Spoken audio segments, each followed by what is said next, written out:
Scott Agnes writing an article about the Reese's Pieces and all their negative vitriol. Shout out to Elle Duncan. That's been targeted to Caitlin Clark. Imagine the backlash. One of the closest beat writers, one of the closest people, journalists to the Fever team saying this. So is there more to this story? Instead of going that route, he goes the other route, the more easier path to walk down. Why is one WNBA writer calling Caitlin Clark fans the dark side of sports fandom? And could this dangerous narrative cost the Indiana Fever big time? You're not going to believe the absurd reasoning behind this claim, and what it really means for the team. Before we move on, I'd like to ask you a small favor. If you appreciate this content, please take a second to like this video and subscribe to the channel. Over 98% of you watch the videos without subscribing. It costs you nothing, but it makes a huge difference to us. So, did you click the subscribe button? Great! Thank you so much. Now, back to the video. All you gotta do is attack her fans. If you call things down the middle, if you call a spade, you'll get labeled all types. They have not lost a game to a team who, when Caitlin Clark was on the team, they have not lost a game, as far as I'm aware, to a team who were lower than them in the standings at the time. Imagine this, you've got a player who's not just good, she's electric. Caitlin Clark puts up jaw-dropping performances that keep people glued to their screens. Her success has turned casual viewers into die-hard fans, brought attention to women's basketball, and even made the Indiana Fever, one of the WNBA's struggling teams, a hot topic. You'd think this kind of energy would be celebrated, right? Apparently not. According to writer Scott Agnes, this fanbase isn't passionate, it's toxic. He went as far as to call them the dark side of sports fandom. But let's break that down because something doesn't add up here. Now, Scott's claim paints a pretty dramatic picture, fans who are so intense that they supposedly cross the line, criticizing players, coaches, and decisions to the point of harming the sports culture. In a week of that happening, we have a literal Fever beat writer, one of the closest writers to the entire Fever team. What's the safest way to big up the Indiana Fever? Well, you tear down Caitlin Clark's fans. But here's the kicker, this fan behavior isn't unique to Caitlin Clark supporters. Look at the NFL fan bases, for example. Have you ever seen 49ers fans after a game where Brock Purdy struggles? Social media explodes. Everyone's a coach, everyone's an expert, and sometimes, yes, it gets heated. But does anyone call them the dark side of football? No. It's just called being passionate. The same goes for NBA fans, college sports fans, you name it. Why is it only a problem when it's about Caitlin Clark? Think about this, sports fandom has always been a double-edged sword. Without speaking about all the attendance numbers that this team has still garnered because Caitlin Clark fans and supporters have fallen in love with this team and have followed this team even without her playing. One of the closest beat writers, one of the closest people, journalists to the Fever team saying this. So is there more to this story? On one side, you've got the raw emotion and loyalty that turns local teams into national sensations. On the other side, yeah, you get criticism and debates over every decision a coach or player makes. But that's not a flaw, it's fuel. A player like Caitlin Clark needs a vocal fanbase.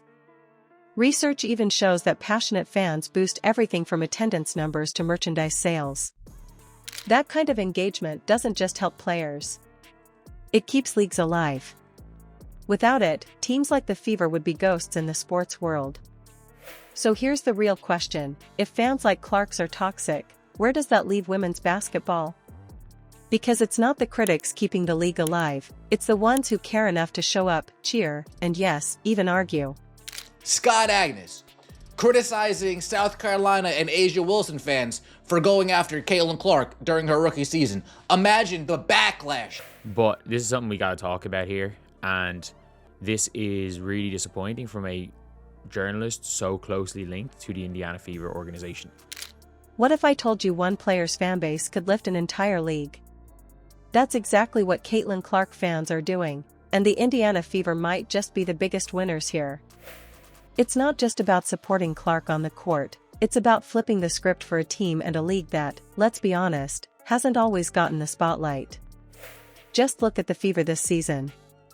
They're landing more nationally televised games, sparking conversations online, and drawing crowds in a way the franchise hasn't experienced in years. All thanks to the frenzy around Clark and her fans showing up. Like, realistically, she shouldn't see it, nor do I, and I hope she doesn't. This year, several members have gone off social media because of it. It's an everyday challenge to keep the noise out. No, it's not. Scott Agnes writing an article about the Reese's Pieces and all their negative vitriol. Shout out to Elle Duncan. That's been targeted to Caitlin Clark. Imagine the backlash. Now, here's where things get tricky. Scott Agnes's criticism isn't just an attack on fandom, it's a risky narrative that could alienate the very people driving this change. Let's not forget, the Fever weren't exactly appointment viewing before. Attendance was down, social media engagement lagged, and most games felt buried in obscurity. But suddenly, there's buzz. There's electricity. And it comes from the people repping Clark jerseys in the stands and blowing up comment sections after every Fever game. The fanbase isn't just engaged, they're making noise the league badly needed. Compare that to just a few seasons ago. The Fever were scraping to get any real attention. Instead of going that route, he goes the other route, the more easier path to walk down. Villainizing a fan base who, let's be real, 90% of the negative stuff that has happened this week. Like, the Fever fans are being called every name under the sun for just being normal sports fans. Home games looked empty on broadcast, and even the team's biggest stars struggled to hold national relevance. Most fans wouldn't even know when their games were on. Caitlin Clark's arrival has completely flipped that energy. Look at merchandise sales. The moment rumors started linking her name to the Fever, jerseys started flying off shelves. Social media? Numbers are up. WNBA viewership? Rising. And we're not talking casual bumps either, this is a massive shift. Look at Twitter. You can do whatever you want on your Instagram. You can follow the players you want to follow. You don't have to look in your comments. It's really easy to avoid everything on Instagram.